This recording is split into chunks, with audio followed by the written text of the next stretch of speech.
আসসালামু আলাইকুম। আমরা কুমিল্লার কাতালিয়া কাশীনগর ১৪ গ্রামের এখানে একটা প্রবাসী ভাইয়ের খামারে আসছি।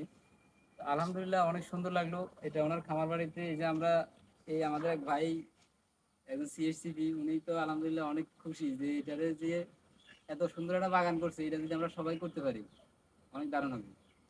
এখানে মনে হয় যেন দামি এমন কোনো ফল গাছ নাই যেটা এখানে না আছে। ম্যাক্সিমাম সবচেয়ে দামি যত ভালো যত কোয়ালিটি সম্পন্ন ফল আছে এখানে সবগুলোই আছে প্রায়। তো এবং বাগানের শেপ সাইজটা অনেক সুন্দর। কেউ যদি বাগান করে এখানে আসলে এটা দেখার মতো, এরকম সাইজের গাছ হওয়া দরকার, এইভাবে যত্নটা হওয়া দরকার।